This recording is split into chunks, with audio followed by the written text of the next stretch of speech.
Galatians chapter 5, verse 22 through 26, Seth. But the fruit of the Spirit is love, joy, peace, long-suffering, gentleness, goodness, faith, meekness, temperance. Against such there is no law. Why?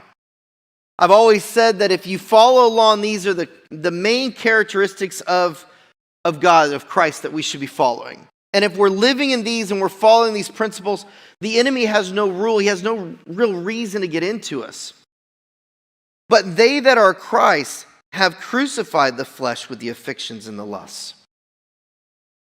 If we live in the Spirit, let us also walk in the Spirit. Let us not be desirous of vainglory, provoking one another or envying one another.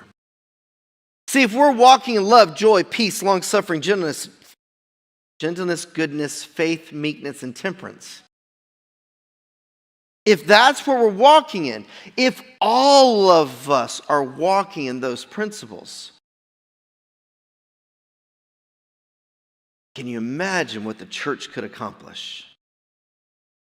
All the little disagreements, all the little fights, all the little scrimmages would just fade away because we're not desiring a vainglory to puff us up or to look at us. Well, I've been here at Be in Health and Hope of the Generations Church for 25 years. Look at me of what I've accomplished. No, there's none of that because it all goes back to look what God accomplished. Look at all the things I've got to see over 25 years. Look at all the people I got to meet and the families and the times. That's where it redirects back to. Our mindset in being unified for the purpose of what Christ said was that nobody sees us. They see him. And Christ was great. He goes, don't even look at me. Look towards my Father. That's our example. If we are in Christ, backtrack.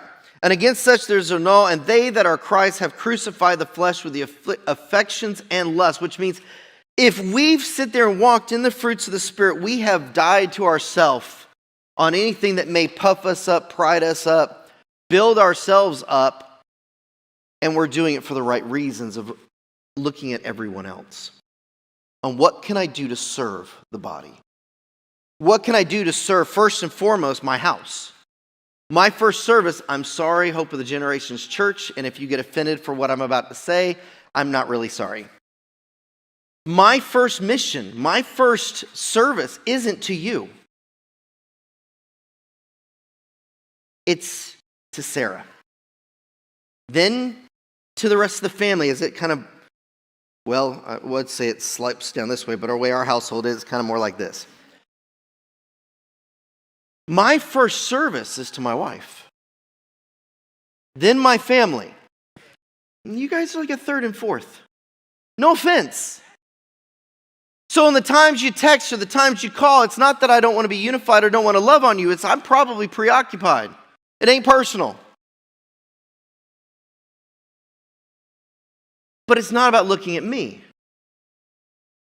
Because we've crucified ourselves to what we, from a fleshly point of view, want to have. Because that's what produces vainglory. That's what produces envy and jealousy.